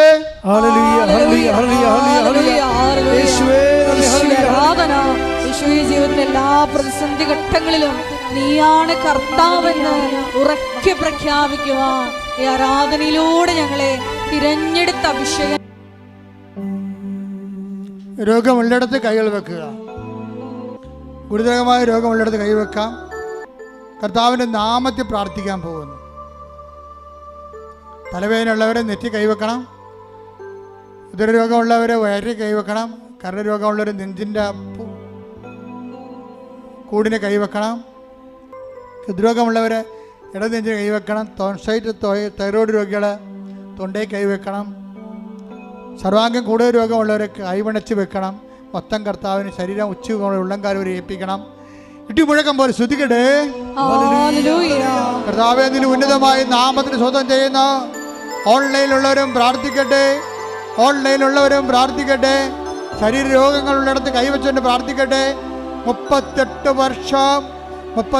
വർഷം ഞാൻ അർപ്പിച്ച കുർബാനയുടെ യോഗ്യതയാൽ കൃപാസന അൾത്താറെ സമയ ഘടികാരം നെഞ്ചിൽ ചാർത്ത് ജീവനോടെ പ്രത്യക്ഷപ്പെട്ട പരിശുദ്ധ അമ്മയുടെ മാധ്യസ്ഥത്തില് യേശുവിൻ്റെ നാമത്തില്, യേശു കർത്താവിൻ്റെ നാമത്തില് മാരക രോഗങ്ങള്, തീരാവേദികള്, ജീവിത ദുരിതങ്ങള്, ജീവിത തടസ്സങ്ങള്, ജോലിയില്ലാത്ത അവസ്ഥകള്, വിസ കിട്ടാത്ത അവസ്ഥകള്, സാമ്പത്തിക തകർച്ചകള്, വീടില്ലാത്ത അവസ്ഥകള്, സ്ഥലമില്ലാത്ത അവസ്ഥകള്, സമാധാനമില്ലാത്ത അവസ്ഥകള്, അകന്നുപോയ ഭാര്യ ഭർത്താക്കന്മാര്, മക്കളില്ലാത്തവര്, സാമ്പത്തിക തകർച്ച വന്നുപോയവര്, കടത്തിലായിപ്പോയവര്, ജപ്തിയായിപ്പോയവര്, മാരക രോഗികള്, ജീവിതത്തിന്റെ സർവമണ്ഡലങ്ങള് യേശുവിന്റെ നാമത്തിൽ സൗഖ്യം പ്രാപിക്കട്ടെ, വിടുതൽ പ്രാപിക്കട്ടെ.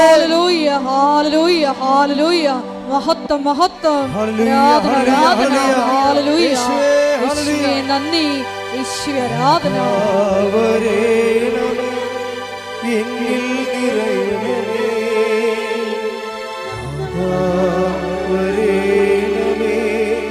സൗഖ്യം നൽകണമേ, വരേണമേ, എന്നിൽ നിറയണമേ, വരേണമേ, സൗഖ്യം നൽകണമേ. കൂട്ടായി നിൽക്കുക, മൗനമായി പ്രാർത്ഥിക്കുക. നിങ്ങളുടെ സ്വകാര്യ സങ്കടങ്ങൾ ഏറ്റവും ഫലപ്രദമായ സമയത്ത് പ്രാർത്ഥിക്കാൻ പറ്റിയ സമയം. നിങ്ങളുടെ സ്വകാര്യ വിഷമതകളെ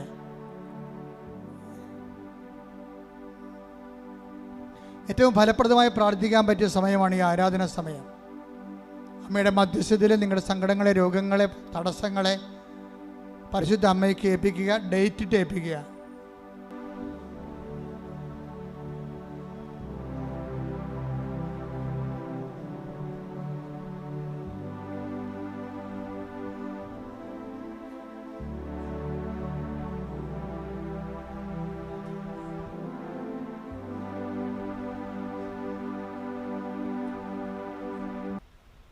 പ്രൈസ് ദി ലോർഡ്. മുട്ടേ നിൽക്കുക.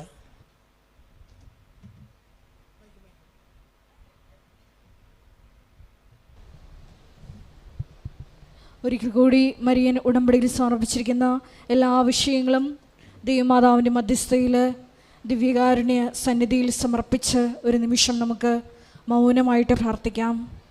ഏത് ജീവിത സാഹചര്യത്തിലും നീയാണ് കർത്താവ് എന്ന് ഏറ്റുപറയുവാനുള്ള വലിയ അഭിഷേകം ഞങ്ങൾക്ക് നൽകണമേ എന്ന് പ്രാർത്ഥിക്കുന്നു.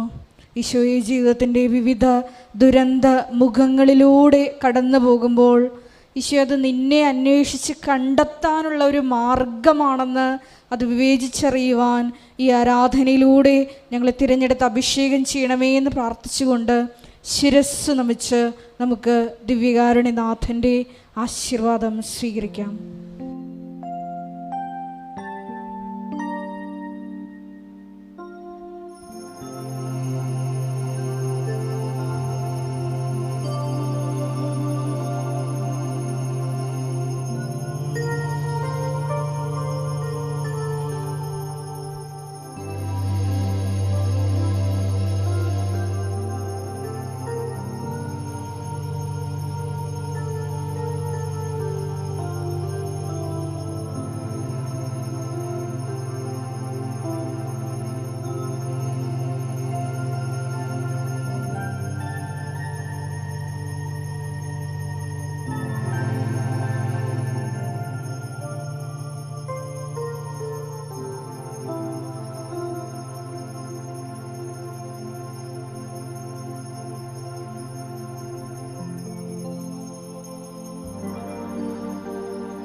പരിശുദ്ധ പരമമാ ദിവ്യകാരുണ്യമേ എന്നുമെന്നും അങ്ങേയ്ക്കാരാധന. പരിശുദ്ധ പരമമാ ദിവ്യകാരുണ്യമേ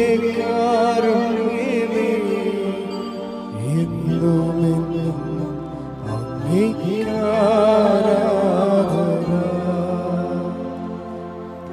ശുദ്ധ പരമമാ ദിവ്യകാരുണ്യമേ എന്നുമെന്നും അങ്ങേയ്ക്കാരാധന.